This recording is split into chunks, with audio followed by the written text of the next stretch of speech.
Ayan guys, flex ko ang manggang kabat na masarap pang inihaw. Ayan guys, oh, ang mangga. Ang tawag dyan ay manggang kabayo. Ayan po, kadami ng bunga. Oh. Ayan po, oh. Ayan. Oh. Tapos dini po, oh, malapit sa baba. Ayan, mga manok po. Tabi rin ng manokan. Ayan po ang mga manok. Ayan po ang bunga, oh. Ayan, kababa po, oh. Kahit bata, abot ere, oh. Ayan. Ayan lang po ang baba. Ayan po, oh. Dini pa. Ayan. Yan po ay ginagamit lang namin na pang ano, yung may inihaw, ginagadgad po. Tapos nilalagyan ng sibuyas, bawang, paminta, asin. Ayan, ganun po ang ginagawa namin. Ito, oh. Dito rin po, may bunga. Ayan. Ayan. Sa taas. Ito po ang mga manok na maingay. Ito po ang aming sisiw. Oh, nakakatuwa po, oh. Para mga itik. Ang dami po, oh. Ayan po. Native po yung aming sisiw na yan. Ayan po, oh. Kada 2, 4, 6, 8, 10, 12, 14. At 15 pala yan. Mga sisiw. Isang inahin lang po yan. Ayan, dito rin po, oh, pag ganyan, ang mga mangga. May bunga po yan. Ang kanya po ng puno, ayan, oh, malaki. Malaki po ang puno. Malaki na po ang bunga, marami. Nalalaglag na nga po, ayan, oh. Dami na pong naglaglagan, ayan.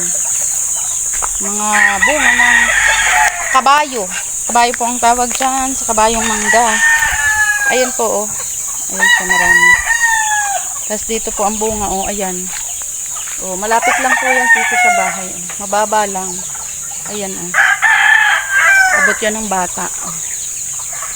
Yan po ay kabayo. Kabayong mangga. Ayan po ang mga naglaglagan na. Naglaglagan na po yung mga ano, bunga.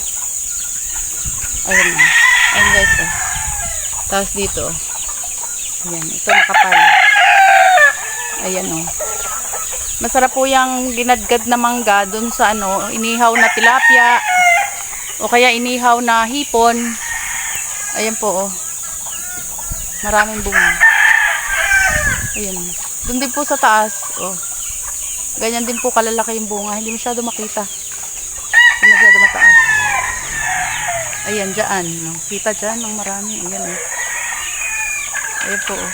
Ayan po ay manggang kabayo. Medyo pahaba po ang bunga niyan. Ayan, ang manggang kabayo. Ayan po. Kasi po mga alagang chicken. Mga native. Marami na pong naglaglagan. Nabawasan na yan. Mga ganito pong kalaki, oh. Nalalaglag na. Ito po, oh, ganyan, oh. Pahaba po siya ang mangga. Ayan, ganyan po pahaba. Tapos malaki po. Ito po ay buko pa lang, o ay malaki na. Lalo na po yan pagka ano, medyo mahagulang na. Para po siyang kagaya sa Indian mango, yung apple mango. Yan naman po ay manggang kabayo. Ayan. Ayan guys. Thank you for watching.